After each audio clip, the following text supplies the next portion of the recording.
Digital ಯುಗದಲ್ಲಿ ತಂತ್ರಜ್ಞಾನ ಎಷ್ಟರ ಮಟ್ಟಿಗೆ ಬೆಳೆಯುತ್ತಿದೆಯೋ ಅಷ್ಟೇ ವೇಗವಾಗಿ ಸೈಬರ್ ವಂಚಕರ ಜಾಲವು ವಿಸ್ತರಿಸುತ್ತಿದೆ. ಇದಕ್ಕೆ ಲೇಟೆಸ್ಟ್ ಉದಾಹರಣೆ ನಮ್ಮ ದಾವಣಗೆರೆ ಬೆಣ್ಣಿ ನಗರಿಯಲ್ಲಿ ಈಗ ನೋವೋಬಿಟ್ ಇನ್ ಅನ್ನೋ ಆಪ್ ಆಧಾರಿತ ಕ್ರಿಪ್ಟೋ ಕರೆನ್ಸಿ ಹಗರಣ ಭಾರಿ ಸಂಚಲನ ಸೃಷ್ಟಿಸಿದೆ.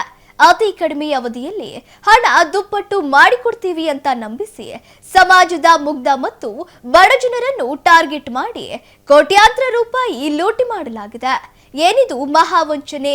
ಸಂತ್ರಸ್ತರ ಆಕ್ರೋಶ ಹೇಗಿದೆ ನೋಡಿ ಈ ಸ್ಪೆಷಲ್ ರಿಪೋರ್ಟ್ನಲ್ಲಿ.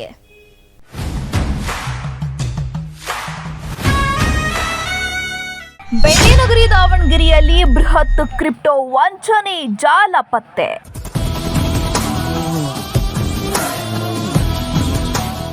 ನೋವಾಬಿಟ್ ಇನ್ ಆಪ್ ನಂಬಿ ಲಕ್ಷಾಂತರ ರು ಕಳೆದುಕೊಂಡ ಜನರು.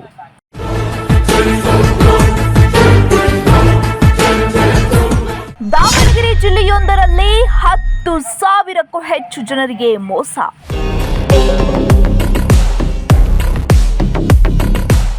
ದಾವಣಗೆರೆಯ ಸಿಇಎನ್ ಸೈಬರ್ ಕ್ರೈಮ್ ಪೊಲೀಸ್ ಠಾಣೆಯ ಮುಂಭಾಗ ನೂರಾರು ಜನ ಜಮಾಯಿಸಿ ಆಕ್ರೋಶ ಹೊರಹಾಕುತ್ತಿರುವ ದೃಶ್ಯ. ಕೈಯಲ್ಲಿರೋ ಮೊಬೈಲ್ ತೋರಿಸುತ್ತಾ ಕಣ್ಣೀರಿಡುತ್ತಿದ್ದಾರೆ ಸಂತ್ರಸ್ತರು. ಹೌದು, ದಾವಣಗೆರೆ ಜಿಲ್ಲೆಯೊಂದರಲ್ಲಿ ಬರೋಬ್ಬರಿ 10,000ಕ್ಕೂ ಅಧಿಕ ಜನ ವಂಚನೆಗೆ ಒಳಗಾಗಿರುವ ಬೃಹತ್ ಹಗರಣವೊಂದು ಬೆಳಕಿಗೆ ಬಂದಿದೆ. ಈ ಜಾಲವು ಪ್ರಮುಖವಾಗಿ ಬಡವರು, ಮಧ್ಯಮ ವರ್ಗದವರು ಮತ್ತು ಮುಸ್ಲಿಂ ಮಹಿಳೆಯರನ್ನೇ ಟಾರ್ಗೆಟ್ ಮಾಡಿ ವಂಚಿಸಿದೆ. ಕೇವಲ 10,000 ರೂಪಾಯಿ ಹೂಡಿಕೆ ಮಾಡಿದರೆ ಸಾಕು, ಯಾವುದೇ ಶ್ರಮವಿಲ್ಲದೆ ಪ್ರತಿದಿನ 300 ರೂಪಾಯಿ ಲಾಭ ಸಿಗುತ್ತದೆ ಅಂತ ನಂಬಿಸಲಾಗಿತ್ತು. ನೋವಾಬಿಟ್ ಇನ್ ಆಪ್ ವ್ಯಾಲೆಟ್ನಲ್ಲಿ ದಿನೇ ದಿನೇ ಹಣದ ಬ್ಯಾಲೆನ್ಸ್ ಹೆಚ್ಚಾಗುತ್ತಿರುವುದನ್ನು ನೋಡಿ ಜನರು ಇದನ್ನ ನಿಜವಾದ ಬ್ಯಾಂಕ್ ಬ್ಯಾಲೆನ್ಸ್ ಅಂದುಕೊಂಡಿದ್ದರು. ಹೆಚ್ಚು ಲಾಭದ ಆಸೆಗೆ ಬಿದ್ದು ತಮ್ಮ ಕುಟುಂಬದವರು, ಸ್ನೇಹಿತರು ಮತ್ತು ನೆರೆಹೊರೆಯವರನ್ನ ಈ ಚೈನ್ ಲಿಂಕ್ ಜಾಲಕ್ಕೆ ಸೇರಿಸಿದ್ದಾರೆ. ನಮ್ಮದು ಒಂದು 5.5 ಲಕ್ಷ ರೂಪಾಯಿ ಅಮೌಂಟ್ ಸೇರ್ರಿ ಅಂತ ಮನೆಗೆ ಸ್ಕೂಲಿಂದ ಕಳಿಸಿದ್ರು ಟೀಚರ್ಸಿಗೆಲ್ಲ. ಚೆನ್ನಾಗಿದೆ ಸೇರ್ರಿ, ನಿಮ್ಮದು ಮಂತ್ಲಿ ಇನ್ಕಮ್ ಚೆನ್ನಾಗಾಗುತ್ತೆ, ಮತ್ತು ಮನ್ಯಾಗ ಕೂತ್ಕೊಂಡು ವರ್ಕ್ ಫ್ರಮ್ ಹೋಮ್ ಮಾಡ್ಬೋದು ಅಂತೇಳಿ ಎಲ್ಲ ನಮಗೆಲ್ಲ ಇದು ಮಾಡಿ ಭಾಳ ಪ್ರೆಸರ್ ಮಾಡಿ ಹಾಕ್ಸಿದ್ರು. ಹೋಗ್ಲಿ ಬಿಡು 10,000 ಅಲ್ಲ ಅಂತ ಹಾಕಿದ್ವಿ. 2 ತಿಂಗಳ ಚೆನ್ನಾಗಿ ನಡೀತು. ಆಮೇಲೆ ಐತಲ್ಲ ಆಫರ್ ಇದೆ ಆ್ಯನಿವರ್ಸರಿದು, ಹಾಕ್ರಿ ಡಬಲ್ ಆಗುತ್ತೆ, 30,000 ಹಾಕಿದರೆ 50,000 ಆಗುತ್ತೆ, 1 ಲಕ್ಷ ರೂಪಾಯಿ ಹಾಕಿದರೆ 2 ಲಕ್ಷ ರೂಪಾಯಿ ಬರುತ್ತೆ, ಹಾಕ್ರಿ ಅಂತೇಳಿ ಪ್ರೆಸರ್ ಮಾಡಿ ಹಾಕ್ಸಿದ್ರು. ಹಾಕ್ಸಿದ ಮೇಲೆ ಎಲ್ಲ ಅಕೌಂಟ್ ಎಲ್ಲ ಬ್ಲಾಕ್ ಮಾಡಿ ವಿತ್ಡ್ರಾನೇ ಆಗ್ತಿಲ್ಲ, ಹಂಗೆ ಮಾಡಿಬಿಟ್ಟಾರ. ಸ್ಟಾರ್ಟಿಂಗ್ 10,000 ರೂಪಾಯಿ ಕಟ್ಟಿ ಸೇರೋದದು. 10,000ಕ್ಕೆ ಡೈಲಿ 350 ರೂಪಾಯಿ ಇನ್ಕಮ್ ಕೊಟ್ಟರು ಅವರು. ಒಂದು ತಿಂಗಳ 1.5 ತಿಂಗಳ ಕೊಟ್ಟರು, ಇನ್ಕಮ್ ಚೆನ್ನಾಗಿ ಕೊಟ್ಟರು. ಆಮೇಲೆ ಐತೆಲ್ಲ ಆಫರ್ ಇದೆ ಚೆನ್ನಾಗಿದೆ ಹಾಕ್ರಿ, ನಿಮಗೆ ಸುಮ್ಮನೆ 30,000 10,000 ತಿಂಗಳಕ್ಕೆ ಇಲ್ಲ ಅಂದ್ರೆ 10,000ದಿಂದ 11,000 ರೂಪಾಯಿ ಪ್ರಾಫಿಟ್ ಕೊಟ್ಟರು. 1 ತಿಂಗಳ 2 ತಿಂಗಳ ಕೊಟ್ಟರು ಸ್ಟಾರ್ಟಿಂಗ್. ಆಮೇಲೆ ಐತೆಲ್ಲ ಆಫರ್ ಇದೆ, ಡಬಲ್ ಮಾಡೋಕ್ಕೆ ಚೆನ್ನಾಗಿದೆ ದುಡ್ಡು ಹಾಕ್ರಿ ಅಂತೇಳಿ ಆಫರಿಂದ ಆ್ಯನಿವರ್ಸರಿ ಇದೆ ಅಂತೇಳಿ ಹಾಕ್ಸಿದ್ರು ಅವರು. ಹಾಕ್ಸಿದ ಮೇಲೆ ಐತೆಲ್ಲ ಎಲ್ಲ ಬ್ಲ್ಯಾಕ್. ಅದು ನೋಡಿರಿ ಮಾರ್ಚ್ನಲ್ಲಿ ಗೊತ್ತಾಯ್ತು ನಮಗೆ. ರಂಜಾನ್ ಹಬ್ಬದಾಗ ಎಲ್ಲ ಹಾಕ್ಕೊಂಡು ಹೋಗ್ಬಿಟ್ರು ಅವರು ದುಡ್ಡು. ನಾವು ರಂಜಾನ್ ಹಬ್ಬಕ್ಕೆ ಆಗುತ್ತೆ ಅಂತೇಳಿ ಎಲ್ಲ ಏನೇನೋ ಮಾಡಿ ಸಾಲ ಮಾಡಿ ಬಟ್ಟಿ ಗಿಟ್ಟಿ ಎಲ್ಲ ಇದು ಮಾಡಿ ಏನೇನೋ ತಗೊಂಡಿಲ್ಲ ಹಬ್ಬಕ್ಕಂತೂ ನಾವು. ಹಾಗಾಗಿ ಪೂರ್ತಿ ಇದು ಆಗಿಬಿಡ್ತು ನಮಗೆ. ಎಷ್ಟು ಜನ ಹಾಕಿರೋದು ಟೋಟಲ್ ನೋಡಿರಿ ದಾವಣಗೆರೆಗೆ 13,000 ಜನ ಸೇರಿರೋದು ನಾವು. 13,000. ನಮ್ಮದೊಂದು ಗ್ರೂಪ್ ಇತ್ತು, ಟೆಲಿಗ್ರಾಮ್ನಲ್ಲಿ ಗ್ರೂಪ್ ಮಾಡಿದ್ರು ಅವರು. ಆ ಗ್ರೂಪ್ನಲ್ಲಿ ಒಂದು ಆ್ಯಪ್ ಮಾಡಿ ನೋವಾಬಿಟ್ ಅಂತೇಳಿ ಆ್ಯಪ್ ಮಾಡಿ ಅದಕ್ಕೆ ಮೆಸೇಜ್ ಹಾಕ್ತಿದ್ರು ಅವರು. 3ರಿಂದ 4 ಗಂಟೆ ಆಮೇಲೆ ಸಾಯಂಕಾಲ 8ರಿಂದ 9 ಗಂಟೆ ಡ್ಯೂಟಿ, ಆನ್ಲೈನ್ ಡ್ಯೂಟಿ ಮಾಡೋಕ್ಕೆ ಕೊಡ್ತಿದ್ರು.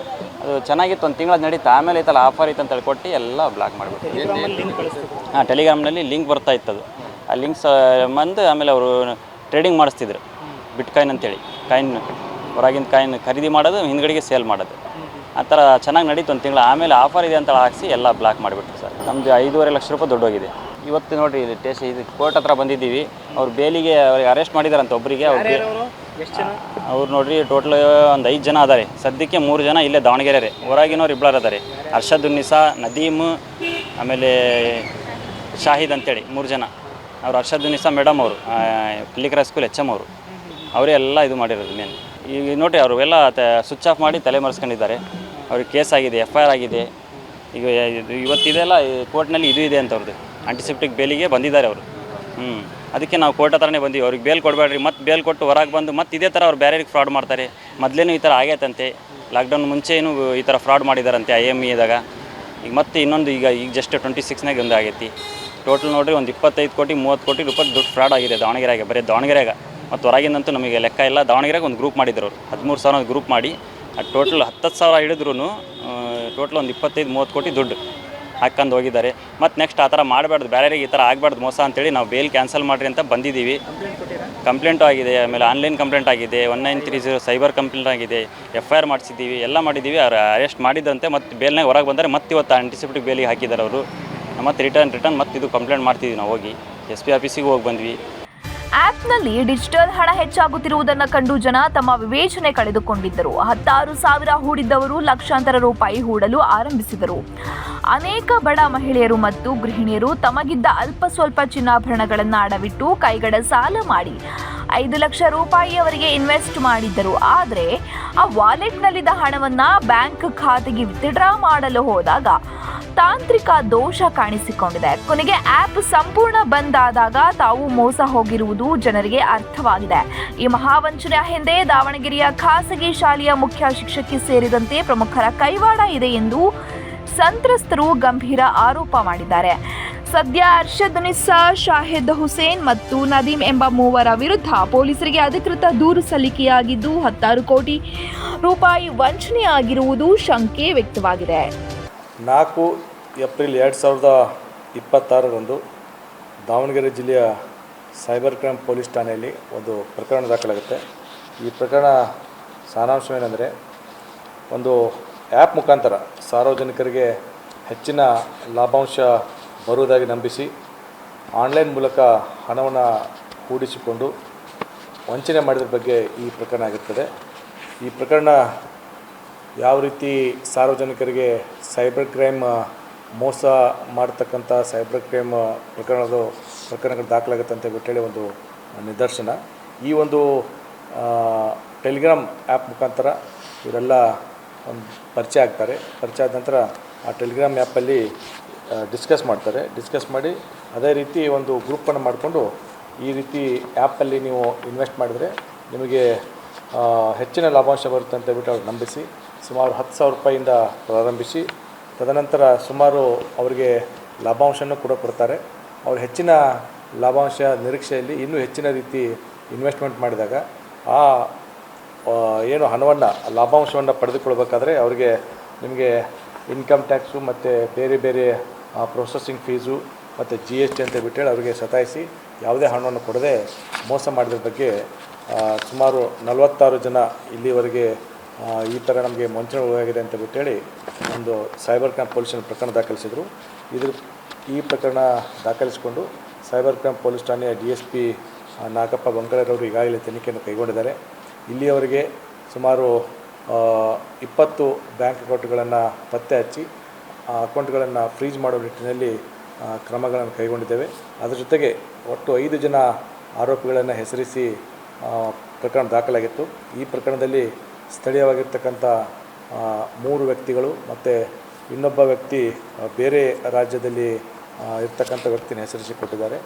ಈ ಒಂದು ಅಕೌಂಟ್ಗಳು ಬೇರೆ ರಾಜ್ಯಗಳಲ್ಲಿ ಕಾರ್ಯವ್ಯಾಪ್ತಿಯನ್ನು ಹೊಂದಿದ್ದು, ಅದರ ಜೊತೆಗೆ ಈ ಎಲ್ಲ UPI ಪೇಮೆಂಟ್ಸು ಏನು ಆನ್ಲೈನ್ ಪೇಮೆಂಟ್ಸಲ್ಲಿ ಮಾಡಿರ್ತಕ್ಕಂಥ ಇನ್ನಿತರ ಎಲ್ಲ ಡೀಟೇಲ್ಸ್ಗಳನ್ನು ಪಡೆದುಕೊಂಡು ಆರೋಪಿ ಪತ್ತೆಗಾಗಿ ಕ್ರಮ ಕೈಗೊಂಡಿದ್ದೇವೆ. ಏರಿಯಾದಲ್ಲಿ ಇದೇ ಹೇಳಿದ್ದು, ಅವ್ರಿಗೆ ಅರೆಸ್ಟ್ ಮಾಡಬೇಕು ಅಂತ ಹೇಳಿದ್ದೆ. ಒಬ್ಬರಿಗೆ ಅರೆಸ್ಟ್ ಮಾಡಿದ್ದಾರಂತೆ. ಬಟ್ ಇವತ್ತು ಅವರಿಗೆ ಬೇಲ್ ಕೊಡ್ತಾ ಇದ್ದಾರೆ, ಬೇಲ್ ಆಗ್ತಾ ಇದೆ ಅಂತ ಹೇಳ್ತಾ ಇದ್ದಾರೆ. ಅವ್ರಿಗೆ ಆಗಬಾರ್ದು. ಯಾಕಂದರೆ ಈಗ ಅವ್ರು ಮಾಡಿದ್ದೆ ಎಲ್ಲ ದುಡ್ಡು ಫ್ರಾಡ್ ಮಾಡಿದ್ದಾರೆ. ಅವರು ದಾವಣಗೆರೆ 13,000 ಜನ ಫ್ರಾಡ್ ಮಾಡಿದ್ದಾರೆ. ಅವ್ರಿಗೆ ಈಗ ಬಿಟ್ಟರೆ ಮತ್ತೆ ನೆಕ್ಸ್ಟ್ ಮತ್ತೊಂದು ಫ್ರಾಡ್ ಮಾಡ್ತಾರೆ ಅವರು. ನಾನು ಹೇಳ್ತಾ ಇರೋದು, ನಾನು ಮೀಡಿಯಾದಿಂದ ಇದೇ ನಾನು ಹೇಳ್ತಾ ಇರೋದು, ರಿಕ್ವೆಸ್ಟ್ ಮಾಡ್ತಾ ಇರೋದು ನಿಮಗೆ. ಅವ್ರು ಮತ್ತೆ ಫ್ರಾಡ್ ಮಾಡ್ತಾರೆ ನೆಕ್ಸ್ಟ್. ಅವ್ರಿಗೆ ಬೇಲ್ ಕೊಡಬಾರ್ದು. ಅದಕ್ಕಾಗಿ ನಾವು ಮತ್ತೆ ಬಂದೀವಿ. 13,000 ಜನಕ್ಕೆ ಫ್ರಾಡ್ ಮಾಡಿದ್ದಾರೆ ಅವರು. ಇದೇ ರಿಕ್ವೆಸ್ಟ್ ನನ್ನ ಮೀಡಿಯಾದಿಂದನೂ. ಇದು ಆನ್ಲೈನ್ ಮೂಲಕ ಹಾಕಿದ್ದೀವಿ. ಟೆಲಿಗ್ರಾಮ್ನಲ್ಲಿ ಅವ್ರು ಲಿಂಕ್ ಕಳಿಸ್ತಿದ್ರು. ಪೇ ಮಾಡಿದರೆ UPI ಪೇ ಮಾಡಿ ನಾವು 10,000 ಪೇ ಮಾಡಿ 12,000 ಬರುತ್ತೆ ತಿಂಗಳಿಗೆ ಅಂತ ಪೇ ಮಾಡಿ ಹೇಳಿದ್ರಲ್ಲ, ನಾವು ಮಾಡಿದ್ವಿ. ಬಟ್ ಬ್ಯಾಂಕ್ ಅಕೌಂಟಿಂದ ಮಾಡಿದ್ದೀವಿ. ಬಟ್ ಐತಲ್ಲ, ಅವರು ಮೋಸ ಮಾಡಿದ್ದಾರೆ, ನಮಗೆ ಫ್ರಾಡ್ ಮಾಡಿದ್ದಾರೆ. ಟೆಲಿಗ್ರಾಮ್ನಲ್ಲಿ ನೋವಾಬಿಟ್ ಟ್ರೇಡಿಂಗ್ ಅಂತ ಮೊನ್ನೆ ನಾನು ನಿಮಗೆ ಹೇಳಿದ್ದೀನಿ, ಇದರ ಮೀಡಿಯಾದಲ್ಲಿ ಹೇಳಿದ್ದೀನಿ. ಇವತ್ತೇನು ರಿಕ್ವೆಸ್ಟ್ ಅಂದರೆ ಅವ್ರಿಗೆ ಬೇಲ್ ಕೊಡಬಾರ್ದು ಅಂತ ಅಷ್ಟೇ ರಿಕ್ವೆಸ್ಟ್. ಅದಕ್ಕಾಗಿ ನಾವು ಕೋರ್ಟಾಗಿ ಬಂದೀವಿ. ಮೊದಲೇ ಮೀಡಿಯಾದಲ್ಲಿ ನಾನು ಹೇಳಿದ್ದೀನಿ ಮೊನ್ನೆನೂ. ನಾವೇನು ಹಂಗೆ ಸ್ವಲ್ಪ ಬಿಡಿ ಗಿಡಿ ಕಟ್ತೀವಿ, ಏನಾರು ಮನೆ ಕೆಲಸ ಮಾಡ್ತೀವಿ. ಒಂದು 10,000 ಹಾಕಿದ್ರೆ 10,000 ಬರ್ತಿತ್ತು ನಿಮಗೆ. ದಿವಸ ಇನ್ನು 300-400 ರೂಪಾಯಿ ಕೊಡ್ತಾರೆ ಅವರು. ಮಾಡಿರಿ ಮತ್ತು ಜೋಡಿಸಿದರೆ 200 ರೂಪಾಯಿ ನಿಮಗೆ ಜಾಸ್ತಿ ಹಾಕಿ ಕೊಡ್ತೀವಿ, ಈ ಥರ ಮಾತಾಡಿದ್ರು ಅವರು. ಒಂದು 20-30 ಜನಕ್ಕೆ ಸೇರಿಸ್ರಿ ನೀವು, ನಿಮಗೆ ಮತ್ತು ಎಷ್ಟಾರ ದುಡ್ಡು ಕೊಡ್ತೀವಿ ಅಂತ ಹೇಳಿ ಒಂದು ತಿಂಗಳು 2 ತಿಂಗಳು ಹಿಂಗೆ ಮಾಡಿ ಏನು ಮಾಡಿದರು. ಆಮೇಲೆ ಒಂದು 50,000 30,000 ಈ ಥರ ಹಾಕಿದರೆ ನಾ 2,000 3,000 ಹಿಂಗೆ ಕೊಡ್ತೀವಿ ಅಂತ ಬರೀ ಮೆಸೇಜ್ ಕಳ್ಸೋದಂಗೆ ಮಾಡಿದ್ವಿ. ಒಂದು ಪಟ ಕೊಟ್ಟಿದ್ದಾರಲ್ಲ ಸರ್ ಅವರು, ಇನ್ನೊಂದು ಪಟ ಕೊಡ್ತಾರೆ ಬಿಡು ಅಂತ ಹೇಳಿ ನಾವೇನು ಮಾಡಿದ್ವಿ ಹಾಕ್ಬಿಟ್ವಿ. ನಾವೊಂದು 50,000 ಹಾಕಿದ್ದೀವಿ, ಮತ್ತೈತಲ್ಲ ಮೇಲೆ ಹಾಕಿಬಿಟ್ವಿ ನಾವು. ಹಾಕಿ ಬೇರೆಯವ್ರಿಗೆ ಅವರು 10,000 ಹಾಕಿದ್ದಾರೆ. ನಮ್ಮ ಮಾತು ಕೇಳಿ ಅವರೆಲ್ಲ ನಮ್ಮ ಮನೆ ಹತ್ರ ಬರ್ತಾರೆ. ನೀವು ಹೇಳಿದ್ರು ನಾವು ಬಂದಿದ್ದೇವೆ, ನಾವೆಲ್ಲ ಹೋಗೋಣ ಸ್ಟೇಷನ್ ಅದಕ್ಕೆ ಹೋಗೋಣ ಅಂತೇಳಿ. ಏನು ಸರ್ ಇವರು 1 ಕೋಟಿ 2 ಕೋಟಿ ಈ ಥರ ಮಾಡಿ ಇಟ್ಟು ಹೋಗ್ತಾರೆ. ಅವರು ಇಟ್ಟು ಹೋಗ್ಬಿಡ್ತಾರೆ. ಶಿಕ್ಷೆ ನಿಮಗೆ ಕೊಡ್ತಾನೆ ಪರಮಾತ್ಮಗೊಂದು ಸ್ವಲ್ಪ ಹೆದರ್ಬೇಕಿಲ್ಲ ಅವರು ಪರಮಾತ್ಮಗೆ. ಈಗ ನಾವು ಇಟ್ಟು ಹೋಗ್ತೇವಪ್ಪ, ಇಲ್ಲಿ ಒಂದು 4 ಜನ ಹೊಡೆದ್ರೆ ನಮಗೆ ಬಿಡಿಸ್ಕೊಂಡು ಬರ್ತಾರೆ. ಹೋಗಿ ಅಲ್ಲಿ ಯಾರಾದ್ರೆ ನಮಗೆ ಬಿಡಿಸ್ಕೊಬರೋದು ಯಾರಿಲ್ಲ. ಅವ್ರಿಗೆ ಅಪ್ಪಗೆ ಅಮ್ಮಗೆ ಎಲ್ಲ ವಾಪಸ್ ಬರಬೇಕು, ಅವ್ರಿಗೆ ಶಿಕ್ಷೆ ಆಗಬೇಕು. ಮತ್ತು ಬೇಲ್ ಕೊಡ್ತಾರೆ, ವಾಪಸ್ ಬರ್ತಾರೆ. ದುಡ್ಡಿದ್ರೇನ್ರಿ ಮತ್ತೊಂದು ಮಾಡ್ತಾರೆ ಅವರು. ಎಲ್ಲ ಬಡವರೇ ನಮ್ಮ ಜನ ಹಾಕಿದ್ದು. ರಂಜಾನ್ ಹಬ್ಬದಾಗೆ ಬಿಡಿ ಕಟ್ತೀವಿ ನಾವು. ಬಿಡಿ ಕಟ್ಟಿ ದುಡ್ಡು ಇಟ್ಟಿದ್ದು ಅದೆಲ್ಲ ಹಾಕಿದ್ದೀವಿ. ಈ ಥರ ಮಾಡಿದ್ರೆ ಯಾರಿಗೆ ಮೋಸ ಆಗಬಾರ್ದು ಸರ್. ದುಡ್ಡು ಇರಲಿ, ಮೋಸ ಯಾರಿಗೆ ಆಗಬಾರ್ದು. ನಮ್ಮ ಜನನೇ ಪೂರ್ತಿ ಹಾಕಿದ್ದು, ಬೇರೆ ಯಾರು ಹಾಕಿಲ್ಲ. ಈ ಥರ ಮಾಡಿದ್ದಾರೆ ಅವರು. ಸ್ವಲ್ಪ ಜನಕ್ಕೆಲ್ಲ ಅಲ ಅಂತಾರೆ ಜನ ಎಲ್ಲ. ಈ ಕಂಪ್ಲೇಂಟ್ ವಾಪಸ್ ತೊಗೊಳಂಗಿಲ್ಲ ನಾವು. ಮತ್ತು ಅವ್ರಿಗೆ ಶಿಕ್ಷೆ ಆಗ್ಬೇಕು. ಇಲ್ಲ ತೊಗೊಳಂಗಿಲ್ಲ. ಅವ್ರು ಹೇಳ್ತಾರೆ ಮತ್ತು ಅದೇ ಥರ ಮಾಡ್ತಾರೆ. ಅದು ಮುಚ್ಚುತ್ತಾರೆ ಮತ್ತು ಬೇಲೆ ತೊಗೋತಾರೆ ಅವರು. ಈ ಥರ ಬರೀ ಮೋಸ ಮಾಡಕ್ಕೆ ಬಿಡ್ತಾರೆ. ನಮಗೆ ಗೊತ್ತಿಲ್ಲ ಸರ್, ನಾವು ಯಾವಾಗೂ ಮೋಸ ಬಿದ್ದಿಲ್ಲ. ಅದು ಒಂದೇ ಪಟ್ಟಿಗೆ ಬಿದ್ದುಬಿಟ್ಟೆ ನೋಡಿರಿ. ಆ ಮೊಬೈಲೇ ತೆಗೆದು ಬಿಡ್ಬೇಕು ಸಿದ್ದರಾಮಯ್ಯ. ಸದ್ಯ ದಾವಣಗೆರೆ ಸೈಬರ್ ಕ್ರೈಂ ಪೊಲೀಸರು ಪ್ರಕರಣ ದಾಖಲಿಸಿಕೊಂಡು ಆರೋಪಿಗಳ ಬ್ಯಾಂಕ್ ಖಾತೆಗಳನ್ನು ಫ್ರೀಸ್ ಮಾಡಿದ್ದಾರೆ. ತಾಂತ್ರಿಕ ಪುರಾವೆಗಳ ಆಧಾರದ ಮೇಲೆ ತನಿಖೆ ತೀವ್ರಗೊಂಡಿದೆ. ಆದರೆ ರಾತ್ರೋರಾತ್ರಿ ಶ್ರೀಮಂತರಾಗಲು ಹೋಗಿ ಕಷ್ಟದ ದುಡಿಮೆಯನ್ನ ಕಳೆದುಕೊಂಡ ಸಾವಿರಾರು ಜನ ಈಗ ಬೀದಿಗೆ ಬಿದ್ದಿದ್ದಾರೆ. ಇನ್ನಾದರೂ ಸಾರ್ವಜನಿಕರು ಯಾವುದೇ ಆ್ಯಪ್ಗಳಲ್ಲಿ ಹಣ ಹೂಡುವ ಮುನ್ನ ಅವು RBI ಅಥವಾ ಸೆಬಿ ಅಡಿಯಲ್ಲಿ ನೋಂದಣಿಯಾಗಿವೆಯೇ ಎಂಬುದನ್ನು ಖಚಿತಪಡಿಸಿಕೊಳ್ಳಬೇಕು ಎಂಬುದು ನಮ್ಮ ಸಲಹೆ. ಕ್ಯಾಮರಾಮನ್ ರಾಕೇಶ್ ಜೊತೆ ಅಣ್ಣೇಶಂ, ಒನ್ ಕನ್ನಡ ನ್ಯೂಸ್, ದಾವಣಗೆರೆ.